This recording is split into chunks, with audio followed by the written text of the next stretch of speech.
વહાલા અને પ્રિય વિદ્યાર્થી મિત્રો, ST Patel commerce institute YouTube ચેનલમાં આપ સૌનું હાર્દિક સ્વાગત છે। આજના વિડિયો લેક્ચર અંદર મિત્રો આપણે આપણા સ્ટડી મટીરીયલ્સનો ક્વેશ્ચન નંબર 22 સોલ્વ કરાવીશું, જે નવી ટેક્સ્ટ બુકનો સમ છે। તો કોઈ વિદ્યાર્થીનો પ્રશ્ન હોય કે સર તમે નવી ટેક્સ્ટ બુકનો સમ છે તેવું કેમ બોલ્યા, આના પછીનો આપણા સ્ટડી મટીરીયલનો જે ક્વેશ્ચન 23 નંબરનો છે તે જૂની ટેક્સ્ટ બુકમાં હતો અને અત્યારે નવી ટેક્સ્ટ બુકમાં પણ મૂક્યો, અને એક ક્વેશ્ચન બોર્ડની એક્ઝામમાં 2 વખત પૂછાઈ ગયો અને એક વખત તે સમમાં સામાન્ય ફેરફાર કરીને આ સમ ધારા અને મીરાવાળો પૂછાયો। મતલબ કે જૂની ટેક્સ્ટ બુકના પ્રશ્ન ઉપરથી સામાન્ય ફેરફાર કરીને બોર્ડની એક્ઝામમાં જે પ્રશ્ન પૂછાયેલો હતો તે સેમ પ્રશ્ન ગુજરાત માધ્યમિક પાઠ્યપુસ્તક મંડળે આ નવી ટેક્સ્ટમાં મૂકી દીધેલ છે પ્રશ્ન નંબર 12 તરીકે। અને ઉદાહરણમાં કે સ્વાધ્યાયમાં, તો કે સ્વાધ્યાયનો પ્રશ્ન નંબર 12 અને કયા પેજ ઉપર મૂકેલ છે, તો કે સર પેજ નંબર 81 લખી નાખો ને, આ 81। અને આ પ્રશ્ન તમારી બોર્ડની એક્ઝામ માટે વેરી મોસ્ટ આઈએમપી છે। જો કે દરેક વિદ્યાર્થીને આ મેથડ નંબર 5 ના જે 3 પ્રશ્નો છે તે આવડી જ જવા જોઈએ। તો કોઈ વિદ્યાર્થીનો પ્રશ્ન હોય કે સર આ મેથડ નંબર 5 માં કયા 3 પ્રશ્નોનો સમાવેશ થાય છે, તો અહીંયા વાર્ષિક હિસાબ બનાવી નાખ્યા હોય, એ કોઈ બિન અનુભવી હિસાબ નીચે તૈયાર કરેલ હોય, અથવા તો વ્યાપાર ખાતું, નફા નુકસાન ખાતું અને પાકું સરવૈયું પણ બની ગયેલ હોય, અને પછી સંપૂર્ણ સુધારેલ વાર્ષિક હિસાબ તૈયાર કરવાના હોય, એવા 3 દાખલા આપેલા છે। ઇન શોર્ટ આ 3 દાખલા બોર્ડની એક્ઝામ માટે આઈએમપી દાખલા ગણાય। હવે દાખલો ગણવા માટેના ખાના પાડતા પહેલા આપણે દાખલા ઉપર જરાક ઉડતી નજર ફેરવી લઈએ। ધારા અને મીરા 3:2 ના પ્રમાણે નફો નુકસાન વહેંચી લેતા ભાગીદારો છે, અથવા તો તેમની ભાગીદારી છે। તેમની ભાગીદારી પેઢીના વાર્ષિક હિસાબો નીચે પ્રમાણે છે। ધારા અને મીરાની ભાગીદારી પેઢીનું 31/3/17 ના રોજ પૂરા થતા વર્ષનું વેપાર ખાતું અને નફા નુકસાન ખાતું। હવે કાયદાની દ્રષ્ટિએ વેપાર ખાતું, નફા નુકસાન ખાતું અને નફા નુકસાન ફાળવણી ખાતું એ અલગ બનાવવા જરૂરી નથી, 3 ભેગું પણ બનાવી શકાય અને એને નફા નુકસાન ખાતું એવું પણ નામ આપી શકાય। તો અહીંયા તમે જોઈશો વેચેલ માલની પડતર મતલબ શરૂઆતનો સ્ટોક પ્લસ ખરીદી પ્લસ ખરીદીના ખર્ચા માઇનસ આખર માલનો સ્ટોક, તેમ છતાં એના વિશે આપણે બીજા વિભાગમાં ભણવાનું આવશે। ઇન શોર્ટ વેપાર ખાતાની પડતર આપણને આપી દીધી છે અને અહીંયા સામેની સાઈડ વેચાણ આપણને આપ્યું છે। મતલબ આ ઉપરની જે પહેલી એન્ટ્રી છે જમા અને ઉધાર, આ 2 એન્ટ્રી વેપાર ખાતાની છે। પછી ઓફિસ ખર્ચા, શોરૂમનું ભાડું, પેકિંગ ખર્ચા, ઘાલખા, જાહેરાત ખર્ચ, વેચાણ વિતરણ ખર્ચા, નાણાકીય ખર્ચા, પરચુરણ ખર્ચા, આ નાણાકીય ખર્ચા એટલે વ્યાજના ખર્ચા। તેમ છતાં બીજા વિભાગમાં આપણે ડિટેલ્સમાં ભણીશું। પગાર, કરવેરા, વીમો, ચોખ્ખો નફો ધારા અને મીરાનો આપણને આપેલ છે, આ બાજુ પરચુરણ આવક અને ઘાલખાત પરત આપેલ છે। મતલબ બાકીની બધી આપણને નફા નુકસાન ખાતાની ડિટેલ્સ આપેલ છે અને નફા નુકસાન ફાળવણી ખાતું અલગથી નથી બનાવેલ, એટલે ચોખ્ખા નફાની વહેંચણી એમને અહીંયા કરેલ છે। પછી સામેના પેજ ઉપર જુઓ તો ધારા અને મીરાની ભાગીદારી પેઢીનું તારીખ 31/3/17 ના રોજનું પાકું સરવૈયું આપણને આપેલ છે। એમાં મૂડી દેવા બાજુ ધારા આ મૂડી ખાતાની શરૂઆતની બાકી છે પ્લસ ચોખ્ખો નફો પ્લસ કર્યો અને ઉપાડ બાદ કર્યો, એટલે ધારાના મૂડી ખાતાની આખરની બાકી આવેલી છે। પછી મીરાની વાત કરીએ તો આ મીરાની મૂડી ખાતાની શરૂઆતની બાકી હશે, આ ચોખ્ખો નફો એમાં પ્લસ થયેલ છે અને ઉપાડ બાદ કરેલ છે। મતલબ કે મીરાની મૂડી ખાતાની આખરની બાકી આપણને આપેલ છે। અહીંયા એ લોકોએ વાર્ષિક હિસાબ જે આપણને આપેલ છે એમાં મૂડી ખાતા અલગથી તૈયાર કરેલ નથી। પછી લેણદારો અને દેવી હુંડી, મિલકત લેણા બાજુની વાત કરીએ તો કાયમી મિલકતોમાં મકાન, પ્લાન્ટ, યંત્રો, ફર્નિચર, રોકાણો, ચાલુ મિલકતોમાં રોકડ શિલ્લક, બેંક શિલ્લક, લેણી હુંડી અને દેવાદારો, અને બંને બાજુનો પાકા સરવૈયાનો સરવાળો 4 લાખ આપણને આપેલ છે। પછી અહીં લખ્યું છે વાર્ષિક હિસાબો તૈયાર કર્યા પછી માલુમ પડ્યું કે બોલો, વાર્ષિક હિસાબ સંપૂર્ણ કમ્પ્લીટ થઈ ગયા. વેપાર ખાતું બનાવી નાખ્યું, નફાંશા ખાતું બનાવી નાખ્યું, પાકું સરવૈયું બનાવી નાખ્યું, પાકા સરવૈયાનો બંને બાજુનો સરવાળો પણ સરખો થઈ ગયો. પછી ખબર પડી તો કે સાહેબ શું ખબર પડી? પછી મૂડી પર 5% વ્યાજ ગણવાનું બાકી રહી ગયું છે, મકાન પર 10% લેખે ઘસારો ગણવાનો છે, પગારના ₹400 અગાઉથી ચૂકવ્યા છે, રોકાણો પર ₹800 વ્યાજ મળવાનું બાકી છે, ઘાલ ખાતાના ₹1,200 રાખવાનું છે, ઉધાર ખરીદી ₹1,600 નોંધવાનું બાકી છે. મતલબ ઉધાર ખરીદી નોંધવાનું બાકી છે. એટલે કે આટલા હવાલા ઉપરના વાર્ષિક હિસાબ તૈયાર કર્યા છે એમાં ધ્યાનમાં લેવાના રહી ગયા છે. તો કે સાહેબ હવે શું કરીશું? હવે શું કરીશું આપણે? તો સુધારેલા વાર્ષિક હિસાબ તૈયાર કરીશું. તો એમને લખ્યું છે, જો સુધારેલ વેપાર ખાતું, નફાંશા ખાતું, નફાંશા ફાળવણી ખાતું અને પાકું સરવૈયું તૈયાર કરો. મતલબ કે સંપૂર્ણ વાર્ષિક હિસાબો આપણે સુધારેલા તૈયાર કરવાના છે. એટલે સુધારેલ વેપાર ખાતું બનાવીશું, સુધારેલ નફાંશા ખાતું બનાવીશું, સુધારેલ નફાંશા ફાળવણી ખાતું બનાવીશું અને ભાગીદારોના મૂડી ખાતા પણ આપણે સેપરેટ જ બનાવીશું. અને ભાગીદારોના મૂડી ખાતા એ પાકા સરવૈયાનો ભાગ ગણાય. એટલે પાકું સરવૈયું ક્યારેય કરતા ક્યારેય સુધારેલ તૈયાર થાય નહીં. પાકું સરવૈયું સુધારેલ વાર્ષિક હિસાબ તૈયાર કરતી વખતે ફરીથી બનાવવામાં આવે છે. એટલે પાકા સરવૈયામાં અને ભાગીદારોના મૂડી ખાતામાં આગળ આપણે સુધારેલ શબ્દ મૂકીશું નહીં. ભાગીદારોના મૂડી ખાતા અને પાકું સરવૈયું એવો જ શબ્દ આપણે લખીશું. હા, વેપાર ખાતું, નફાંશા ખાતું, નફાંશા ફાળવણી ખાતું એ ત્રણે ત્રણ કેવા બનશે? તો કે સર સુધારેલ બનશે. તો આપણે ખાના પાડી દઈએ. અને ખાના પાડવાનો વિડીયો હું ફાસ્ટ ફોરવર્ડ કરી નાખીશ. તેમ છતાં તમને ખાનામાં તકલીફ જેવું લાગે તો નીચે ડિસ્ક્રિપ્શનની અંદર મેં PDF ફાઇલ આપી હોય તેના ઉપરથી જોઈ લેજો. એટલે તમને સંપૂર્ણ ખબર પડી જશે. અને હા, જે કોઈ વિદ્યાર્થીને મારું સ્ટડી મટીરિયલ્સ મંગાવવાની ઈચ્છા હોય તેવા વિદ્યાર્થીઓ માટે નીચે ડિસ્ક્રિપ્શનમાં હું તમને WhatsApp નંબર આપું છું. એ WhatsApp નંબર ઉપર તમે તમારું નામ અને એડ્રેસ લખીને મોકલશો એટલે બાકીની સંપૂર્ણ માહિતી હું તમને WhatsApp ના માધ્યમથી પ્રોવાઈડ કરી દઈશ.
ચલો અહીંયા આપણું ખાના પાડવાનું કામ કમ્પ્લીટ થાય છે.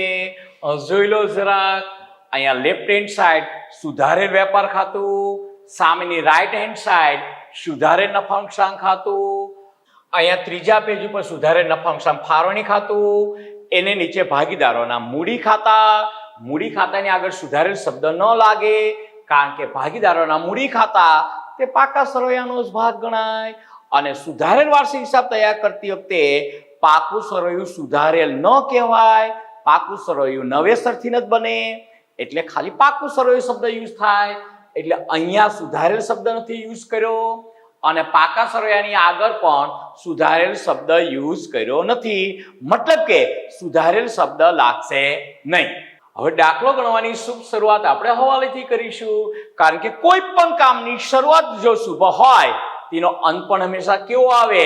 શુભ આવે. મતલબ પાકા સરવૈયાનો બંને બાજુનો સરવાળો કેવો થઈ જાય? સરખો થઈ જાય. તો કે હા સર, દરેક દાખલામાં આપણે હવાલાથી શરૂઆત કરીએ છીએ અને દાખલાનો અંત પણ શુભ જ આવે છે. પહેલો હવાલો, મૂડી પર 5% વ્યાજ ગણવાનું બાકી રહી ગયું છે. તો મૂડી પર 5% વ્યાજ ગણવાનું બાકી રહી ગયેલ છે. તો કે પોકમાને રડવા થોડું બેસાય છે, આપણે તો એકાઉન્ટન્ટ છીએ, બાકી રહી ગયું હોય તો ગણી નાખો. હા, તો મૂડી પર વ્યાજ ગણતા પહેલા આપણે મૂડી ખાતાની અને ઉપાડ ખાતાની બાકી લખી નાખીએ. તો મૂડી ખાતાની બાકી કેટલી આપી છે? તો કે સર ધારાની 1,60,000 અને મીરાની 1,20,000. ઉપાડ ખાતાની બાકી કેટલી છે?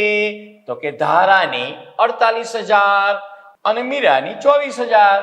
તો લખી નાખો, મૂડી ખાતાની બાકી 1,60,000 અને 1,20,000 ભાગીદારોના મૂડી ખાતામાં વર્ષની શરૂઆતની તારીખે.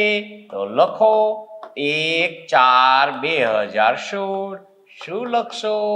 તો કે સર બાકી આગળ લાવ્યા. ધારાની મૂડી કેટલી?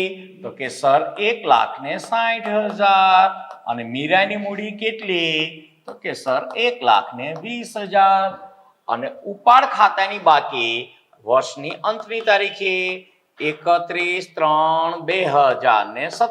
ઉપાડ ખાતે કેટલા રૂપિયા? તો કે સર ધારાનો ઉપાડ 48,000 અને મીરાનો ઉપાડ એનો અડધો 24,000. હવે આપણે હવાલો શું હતો? મૂડી પર વ્યાજ ગણવાનું રહી ગયું હતું. જોઈ લો ફરીથી, કેટલા ટકા ગણવાનું હતું? તો કે સર 5%. તો વ્યાજ ગણવાનું રહી ગયું છે, તો ગણી નાખો. અહીંયા મૂડીની નીચે 31/3/2017 મૂડી પર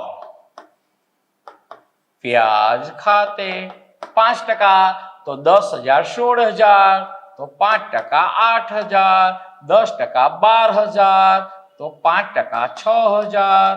અને મૂડી પર વ્યાજ એ પેઢી માટે ખર્ચ કહેવાય, એની બીજી એન્ટ્રી ક્રોસ કરાવી દો. મૂડી પર વ્યાજ અને કોલમ કોણ નામ? તો કે સર ધારા અને મીરા. કેટલું વ્યાજ? તો કે સર ધારાનું 8,000, મીરાનું 6,000. એટલે કુલ કેટલા થશે? તો 8 ને 6 14,000. કમ્પ્લીટ. મૂડી પર વ્યાજ ગણવાનું રહી ગયેલ છે. એક એન્ટ્રી મૂડી ખાતામાં જમા બાજુ અને બીજી એન્ટ્રી ક્રોસ ફાળવણી ખાતામાં ઉધાર બાજુ. ચલો ત્યારબાદ બીજો હવાલો જો. તો બીજો હવાલો શેનો છે? મકાન પર 10% લેખે ઘસારો ગણવાનો છે. તો ગણી નાખીએ. મકાનની બાકી કેટલી આપેલ છે જુઓ તો કે સર 2,40,000 અને માઇનસ 10% ઘસારો. એ તો સાવ સહેલું. લખો મકાન કેટલું? તો કે સર 2,40,000 માઇનસ ઘસારો. કોઈ પૂછે કેવો સારો? તો કે ઘસારો. 10% એટલે 24,000. એમાં કેલ્સીની જરૂર જ ન પડે, બાદ બાકી પણ થઈ જાય. 2,16,000 અને ઘસારાની બીજી એન્ટ્રી નફાંશાંક ખાતામાં, મતલબ સુધારે નફાંશાંક ખાતામાં ઉધાર બાજુ. લખો મકાન પર હા પણ શું? તો કે સર ઘસારો. કેટલા રૂપિયા? તો કે 24,000. 2,40,000 ના 10%. ચલો ત્રીજો હવાલો, પગારના રૂપિયા 400 અગાઉથી ચૂકવ્યા છે તો પગારમાંથી બાદ થશે.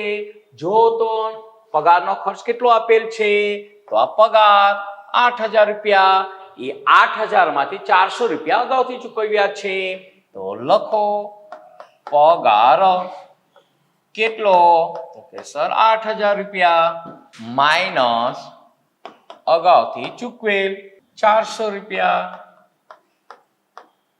એટલે આઉટર કોલમમાં આવશે 7600 રૂપિયા. ચલો 400 ની બીજી એન્ટ્રી, કોઈ પણ ખર્ચ અગાઉથી ચૂકવેલ હોય તો તે આપણું લેણું કહેવાય. અંદાજે એટલે લખો અગાઉથી ચૂકવેલ, હા પણ શું પગાર, કેટલા રૂપિયા તો કે સર 400 રૂપિયા. ચલો ત્યારબાદ ચોથા નંબરનો હવાલો, રોકાણો પર રૂપિયા 800 વ્યાજ મળવાનું બાકી છે. જો કે રોકાણો પર મળવાનું બાકી વ્યાજ છે એ કે રોકાણોમાં પ્લસ માઇનસ નથી કરવાનું, પણ તેમ છતાંય આપણી પદ્ધતિ પ્રમાણે રોકાણોની બાકી લખી જ નાખો 24000 અને ત્યારબાદ મળવાના બાકી વ્યાજનો 800 રૂપિયાનો હવાલો આપી દો. તો રોકાણો ક્યાં લખાય તો કે સર એવું તો બધાને આવડે જ ને, રોકાણો કેટલા રૂપિયાના તો કે સર 24000 રૂપિયાના. હવે આની પર જે વ્યાજ મળવાનું બાકી છે તેની આમનો શું થાય તો કે સર રોકાણોનું વ્યાજ એ આપણી આવક કહેવાય, એટલે એ ખાતું જમા થાય, અને મળવાનું બાકી રોકાણોનું વ્યાજ તે આપણું લેણું કહેવાય, તે ખાતું ઉધાર થાય. તો આમનું શું બને, મળવાના બાકી રોકાણો પર વ્યાજ ખાતે ઉધાર, અથવા રોકાણો પર મળવાના બાકી વ્યાજ ખાતે ઉધાર, તે રોકાણો પર વ્યાજ ખાતે જમા, એટલે એક એન્ટ્રી નફાંશાંક ખાતે જમા થશે. લખો રોકાણો પર વ્યાજ કેટલા રૂપિયા તો કે સર 800 રૂપિયા. હવેની બીજી એન્ટ્રી આપણું લેણું કહેવાય, મળવાનું બાકી રોકાણો પર વ્યાજ અથવા રોકાણો પર મળવાના બાકી વ્યાજ ખાતે હું લખું મળવાનું બાકી, હા પણ શું રોકાણો પર વ્યાજ, રોકાણો પર વ્યાજ કેટલા રૂપિયા તો કે સર 800 રૂપિયા. ચલો ત્યારબાદ એના પછીનો હવાલો કયો છે, ગાલખાત અનામત રૂપિયા 1200 રાખવાનું છે. હા તો દેવાદારોમાંથી બાદ કરી નાખો. બીજી એન્ટ્રી નફાંશાંક ખાતાની ઉધાર બાજુ, આપણા ફોર્મેટમાં દેવાદારો 56000 અને ગાલખાત અનામત 1200, તો પાકા સરવાળામાં મિલકત લેણા બાજુ લખો દેવાદારો, દેવાદારો કેટલા રૂપિયાના તો કે સર 56000 ના, અને માઇનસ ગાલખાત અનામત કેટલું તો કે સર 1200 રૂપિયા. તો આઉટર કોલમમાં કેટલા આવશે તો કે 54000 ને ઉપરના બાકીના 800 રૂપિયા, અને 1200 ની બીજી એન્ટ્રી નફાંશાંક ખાતામાં ઉધાર, અને તેમણે જે આપણને વાર્ષિક હિસાબ બનાવીને આપ્યા છે તેમાં કઈ ગાલખાતની ડિટેલ છે તો કે હા સર આ ગાલખાત 8000, તો આખું ફોર્મેટ બનાવવાની જરૂર નથી, તો બે એન્ટ્રી પૂરતું જ ફોર્મેટ લખો, ગાલખાત અને પ્લસ ગાલખાત અનામત. આ ગાલખાત અનામત હવાલાની, આ ગાલખાત કોઈ પણ હોઈ શકે, આપણે એક્ઝેક્ટ ન લખી શકીએ. ગાલખાત કેટલી એમને હિસાબોમાં લખેલી તો કે 8000, અને આપણે અત્યારે કેટલી બાદ કરી દેવાદારોમાંથી 1200, તો આઉટર કોલમમાં કેટલા જશે તો કે સર 9200. કમ્પ્લીટ. ગાલખાત અનામતની બે એન્ટ્રી આપણે આપી.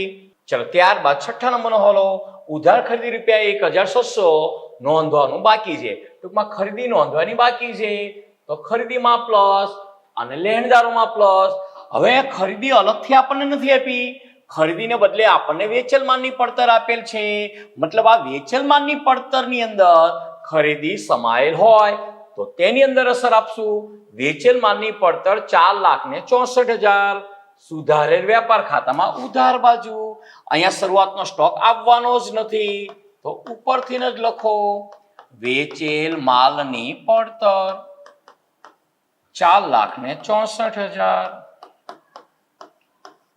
પ્લસ નહીં નોંધેલ ખરીદી 1,600 રૂપિયા. એટલે આઉટર કોલમમાં કેટલા જશે? તો કે સર 4,65,600 રૂપિયા. અને આ 1,600 ની બીજી એન્ટ્રી લેણદારોમાં પ્લસ. હજુ તો લેણદારો કેટલા રૂપિયાના છે? તો કે સર 32,000 ના. તો લેણદારો 32,000 પ્લસ નહીં નોંધેલ ખરીદીના લેણદારો. અહીંયા લખો પાકા સરળમાં મૂડી દેવા બાજુ લેણદારો 32,000 રૂપિયાના પ્લસ નહીં નોંધેલ ખરીદી અથવા નહીં નોંધેલ ખરીદીના લેણદારો કેટલા રૂપિયાના? તો કે સર 1,600 રૂપિયાના. આઉટર કોલમમાં કેટલા જશે? 33,600 રૂપિયા. કમ્પ્લીટ. એક એન્ટ્રી વેચેલ માલની પડતરમાં પ્લસ અને બીજી એન્ટ્રી લેણદારોમાં પ્લસ. દેખીતા હવાલા પૂરા થઈ ગયા. અહીંયા છુપા હવાલા હોય જ નહીં એટલે બાકીની એન્ટ્રી કરી નાખો એટલે આપણો દાખલો પૂરો થઈ જશે.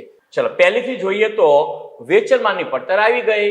ઓફિસ ખર્ચા 80,000, શોરૂમનું ભાડું 10,000, પેકિંગ ખર્ચા 12,000, ઘાલખાદ આવી ગઈ. પછી જાહેરાત ખર્ચ 14,000, વેચાણ વિતરણ ખર્ચા 20,000, નાણાકીય ખર્ચા 6,000, પરચુરણ ખર્ચા 16,000, પગાર આવી ગયો, કરવેરા વીમા 2,000. આ બધી જ એન્ટ્રી નફા નુકસાન ખાતે જ થાય. જેમ આપી છે તેમને તેમ જ લખી નાખો. હું શરૂઆત કરું. ઓફિસ ખર્ચા 80,000 અને શોરૂમનું ભાડું 10,000 લખો. ઓફિસ ખર્ચા 80,000, શોરૂમનું ભાડું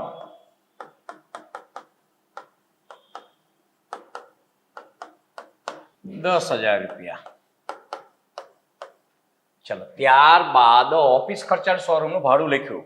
પછી પેકિંગ ખર્ચા 12,000 અને જાહેરાત ખર્ચ 14,000. 12,000 અને 14,000. 12,000 શેના? તો કે સર પેકિંગ ખર્ચ અને 14,000 શેના?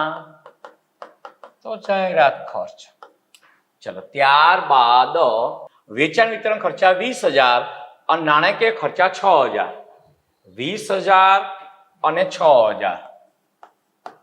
આ 20,000 અને 6,000. 20,000 શેના? તો કે વેચાણ વિતરણ ખર્ચા અને 6,000 નાણાકીય ખર્ચા મતલબ વ્યાજના ખર્ચા. બીજા વિભાગમાં આપણે ભણવામાં આવશે હો ને. ચલો ત્યારબાદ પરચુરણ ખર્ચા 16,000 અને કરવેરા વીમા 2,000. આ તો 16,000 અને 2,000. અહીંયા લખો 16,000 અને અહીંયા લખો 2,000. 16,000 શેના? તો કે સર પરચુરણ ખર્ચ અથવા પરચુરણ ખર્ચા અને 2,000 કરવેરા વીમા. ચલો પછી કોઈ ખર્ચ નથી ને? તો કે સર નફો. નફો તો જે નવો આવશે તેને આપણે વહેંચીશું હો ને. પછી જમા બાજુ વાત કરીએ તો વેચાણ 7,84,000 એ વ્યાપાર ખાતામાં લખાય છે. વેચાણ આઉટર કોલમમાં કારણ કે અહીંયા કોઈ પરત છે જ નહીં 7,84,000. પછી પરચુરણ આવક 7,000 અને ઘાલખાત પરત 1,000 નફા નુકસાન ખાતે. 7,000 પરચુરણ આવક અને 1,000 ઘાલખાત પરત. 7,000 ની સામે લખી નાખો પરચુરણ આવક અને 1,000 ની સામે લખી નાખો ઘાલખાત પરત. ચલો ત્યારબાદ કોઈ એન્ટ્રી ત્યાં આપેલ છે ના? તો આ વ્યાપાર ખાતાની નફા નુકસાન ખાતાની બધી જ એન્ટ્રી આવી ગઈ. આ ચોખ્ખો નફો નહીં લખાય. સુધારેલ જે નફો આવશે તેની આપણે વહેંચણી કરીશું. પાકા સરવાળામાં નજર કરીએ તો મૂડી લખી નાખી, ચોખ્ખો નફો નવો આવશે. ઉપાડ લખી નાખ્યો, મૂડી લખી નાખી, ઉપાડ લખી નાખ્યો. લેણદારો આવી ગયા. દેવી હુંડી 8,000 એ મૂડી દેવા બાજુ જેમ છે તેમની તેમ જ 8,000. દેવી હુંડી.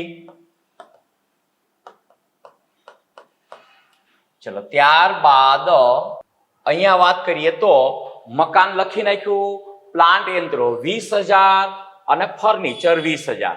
હા તો એમને લખી નાખો, પ્લાન્ટ યંત્રો અને ફર્નિચર બંને 20,000. 20,000 ના પ્લાન્ટ યંત્રો અને 20,000 નું ફર્નિચર. અહીંયા લખો પ્લાન્ટ અને યંત્રો. અહીંયા લખો હા પણ શું? તો કે સર ફર્નિચર. ચલો ત્યારબાદ રોકાણો લખી નાખ્યા. રોકડ શિલક 10,000, બેંક શિલક 25,000 અને લેણી હુંડી 5,000. 10,000, 25,000 ને 5,000 દેવાદારો આપણે લખી નાખ્યા. તો કઈ વાંધો નહીં, ત્રણેય એન્ટ્રી જેમ છે તેમની તેમ જ. મિલકત લેણા બાજુ 10,000 રોકડ શિલક, 25,000 બેંક શિલક અને 5,000 લેણી હુંડી. લખો 10,000 ની સામે શું લખશો? તો કે સર રોકડ શિલક. 25,000 ની સામે શું લખશો? તો કે સર બેંક શિલક. અને 5,000 શેના છે? તો કે સર લેણી હુંડીના. કમ્પ્લીટ બધી એન્ટ્રી આવી ગઈ. પાકા સર એની જોવો તો કે હા દેવાદારો તો આપણે લખી નાખ્યા છે હો ને 56,000. ચલો હવે આપણે સરવાળા કરી નાખીએ એટલે આપણો દાખલો પૂરો થઈ જશે. ચલો સુધારેલ વેપાર ખાતામાં જમા બાજુ 1 રકમ અને ઉધાર બાજુ પણ 1 રકમ, પણ સરવાળો તો કરવો જ પડશે. કેટલા છે? તો કે સર 7,84,000. એ 7,84,000 ને અહીંયા લખો. આ 7,84,000 માંથી ઉપરની રકમ બાદ કરો તો 7,84,000 માઇનસ 4,65,600 એટલે આવશે 3,18,400. 3,18,400. આને શું નામ આપશો? તો કે સર સુધારેલ કાચો નફો. અને ખૂટતી રકમ સુધી મતલબ ક્વેશ્ચન માર્ક એ 3,18,400 ને અહીંયા ટ્રાન્સફર કરો. 3,18,400 અહીંયા લખો સુધારેલ કાચો નફો. હવે આના સરવાળા કરો.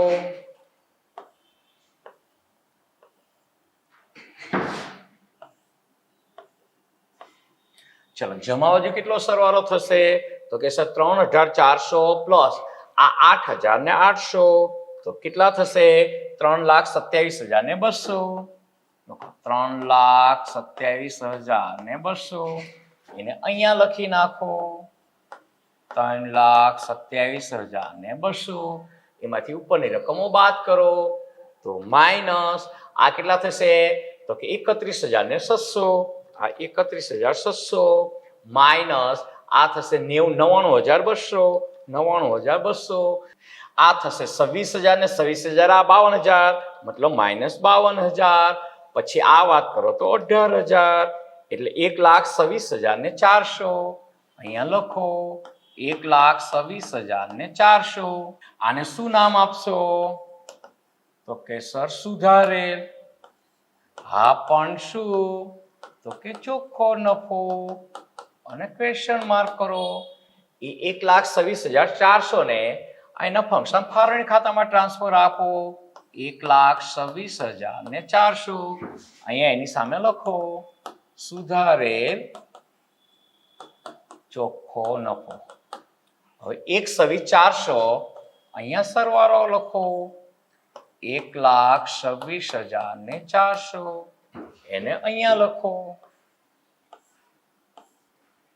1,26,400. હવે 1,26,400 માંથી ઉપરના 14 બાદ કરો તો 26 માંથી 14 બાદ કરો તો 12,000 મતલબ કે 1,12,400 એને શું નામ આપશો? તો કે સર સુધારેલ વહેંચણી પાત્ર નફો. લખો સુધારેલ વહેંચણી પાત્ર નફો. કોની વચ્ચે વહેંચાય છે? તો કે ભાગીદારો. કોણ ભાગીદારો? તો કે ધારા અને મીરા. કયા પ્રમાણમાં નફો અંશર વહેંચી લેતા ભાગીદારો છે એ આપણને લખેલું જ છે 3:2. તો 3:2 મતલબ જેમનો સરવાળો 5.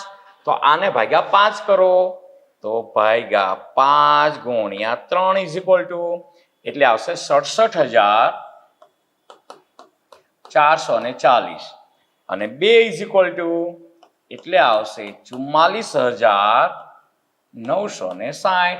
એની ક્રોસ એન્ટ્રી કરો. અહીંયા લખો. શું લખશો? સુધારેલ વહેંચણી પાત્ર નફો. કેટલા? તો કે 67,440. આ 67,440 અને 44,960. આ 44,960. મૂડી ખાતામાં તો હંમેશા જમા બાજુ સરવાળો વધારે થશે. અહીંયા સરવાળો લખવાની તૈયારી કરી નાખો. ચલો અહીંયા વાત કરીએ તો પહેલા હું મીરાના લઈ લઉં કારણ કે મારે કેલ્સીમાં રકમ પડી છે 44,960 પ્લસ 1,26,000 એટલે એમાં થશે 1,70,960. પછી ધારાની વાત કરીએ તો આ 1,68,000 પ્લસ 67,440 મતલબ કે 2,35,440 એ રકમને અહીંયા લખી નાખો. 2,35,440 અને 1,70,960 માંથી ઉપરના બાદ કરો તો આમાંથી બાદ કરો 48,000 એટલે કેટલા વધશે? તો કે સર 1,87,440 અને મીરાની વાત કરો 1,70,960 માઇનસ 24,000 એટલે 1,46,960. અહીંયા તારીખ ઉપર મુજબ સુધારેલ શબ્દ નહીં આવે. બાકી આગળ લઈ ગયા અને ક્વેશ્ચન માર્ક. મૂડી ખાતાની બાકી અહીંયા લખી નાખો. પાકા સરળમાં મૂડી દેવા બાજુ. ભાગીદારોના મૂડી ખાતા અથવા ભાગીદારોની મૂડી કોની? તો કે સરધારા અને મીરાની. કેટલી? હું જ ભૂલી ગયો. 1,87,440 અને 1,46,960 લખો. 1,87,440 અને મીરાની 1,47,960 કરો સરવાળો પ્લસ 1,87,440 એટલે થશે 3,34,400. ચાલો હવે મૂડી દેવા બાજુનો સરવાળો કરી નાખો. તો મૂડી દેવા બાજુ 3 જ રકમ છે 3,34,400 પ્લસ આ કેટલા થશે 41,600 તો 3,76,000. એક્ઝેક્ટ સરસ રકમ મળી ગઈ 3,76,000. એ રકમને અહીંયા લખો. મિલકત લેણા બાજુ એટલો સરવાળો ટેલી થઈ જ જશે. ચલો અહીંયાની વાત કરીએ તો આ 2,40 ને 40 આ 2,80,000 પ્લસ આ 1,000 ને 200 પછી આ થશે 64,800 આ 64,800 અને આ થશે 30,000 એટલે સરવાળો 3,76,000 આપણો સરખો થઈ ગયો. મતલબ શુભ અંત આવી ગયો. અને આ દાખલાની PDF ની ફાઇલ નીચે દરેક દાખલાની જેમ હું ડિસ્ક્રિપ્શનમાં આપું છું. ફરીથી એક વખત કહી દઉં, દાખલો જોવામાં તમને અલગ પ્રકારનો લાગે પરંતુ દાખલો એકદમ સહેલો છે. દાખલો ગણવામાં સમય પણ વધારે નહીં થાય અને બોર્ડની એક્ઝામની દ્રષ્ટિએ વેરી મોસ્ટ આઈએમપી છે.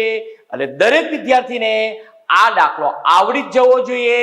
તો આવડી જ જવો જોઈએ. અત્યારે સર્વ વિદ્યાર્થી મિત્રો મને રજા આપશો. મળીએ છીએ નેક્સ્ટ લેક્ચરમાં. ત્યાં સુધી સર્વ વિદ્યાર્થી મિત્રોને મારા જય શ્રી કૃષ્ણ.